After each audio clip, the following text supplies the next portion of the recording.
রামু মিষ্টির দোকান থেকে ফিরতে আর করতে অনেক রাত হয়ে যায়। সাইকেলটা প্রায় লিকও হয়ে যায়। সে সাইকেল টেনে টেনে জঙ্গলের ভেতর দিয়ে যেতে থাকে। এটা জঙ্গল না, তাল গাছের হাট। রামু এই তাল গাছের হাট দিয়ে যেতে থাকে, কারণ এই রাস্তা ধরে গেলে বাড়িটা কাছে হবে। সে আর ঘুরে ঘুরে যায় না, বুকে কিছুটা ভয় নিয়ে যায়, কারণ এই তাল গাছের হাটে ডাইনি থাকে। তার পেছন থেকে কে যেন রামু রামু করে ডাকে। ভয়তে রামুর শরীর ঠান্ডা হয়ে যায়, তার চোখগুলো বড় বড় হয়ে যায়। সে এদিক ওদিক তাকাতে থাকে, কিন্তু কাউকে দেখতে পায় না। সে থরথর করে কাঁপে। সে ডাইনি তাকে ডাকেনি তো।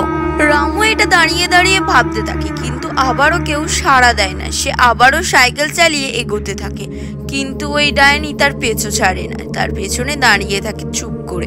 আবারও তাকে পেছন থেকে ডাকতে থাকে। তারপরে তার সামনে চলে আসে রামু। ডাইনি এসে বলে যে, ভয় পেলি? আমাকে চিনতে পারছিস? ভালো করে দেখ, তোরা এখানে আমাকে রেখে গেছিলিস। জঙ্গলে আমি কতদিন একা থাকবো? তুই আমার সাথে থাকবি না? রামু এই শুনে ভয়েতে তার চোখগুলো আরো বড় বড় হয়ে যায়। রামু বলে যে, এটা কিছুতেই সম্ভব নয়। তুই কিভাবে বেঁচে আছিস? আমরা তো তোকে মেরে দিয়েছিলাম। এই জঙ্গলে তোকে গলায় দড়ি দিয়ে, মুখে ফল দিয়ে তোকে তো মেরে দিয়েছিলাম। তুই তাহলে বেঁচে আছিস? ডাইনি বলে যে, তোদেরকে মারবো বলে এখনো জীবিত আছি, এই জঙ্গলে এখনো ঘোরাফেরা করি। রামু এইসব শুনে আরো প্রচন্ড ভয় পেয়ে যায়। রামু বলে যে, আমি তো মরবো। আমি যদি মরে যাই, আমার সংসার কে দেখবে? ডাইনি তখন বলে, আমার কথা ভেবেছিস? আমার মেয়েকে তো তোরা আমার থেকে কেড়ে নিয়ে আমাকে এখানে মেরে ফেলে দিয়েছিলিস, কারণ আমার দাঁতগুলো বড় বড় ছিল।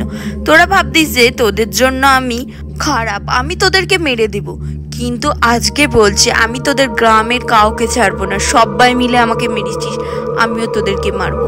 আমার মেয়েকেও ছাড়িস নি, আমার মেয়েকেও মেরে দিয়েছিলিস, তাহলে তোকে মরতে হবে না? এই বলে জোর ধাক্কা দেয় রামুকে। রামু ধাক্কা খেতেই তাল গাছে একদম ছিটকে পড়ে। তাল গাছের উপর থেকে একটা দড়ি তার গলায় ঝুলে পড়ে। জোর জাবস্তি ডাইনি তাকে গলায় দড়ি দিয়ে দেয়। রামুকে ডাইনি একদম মেরে ফেলে।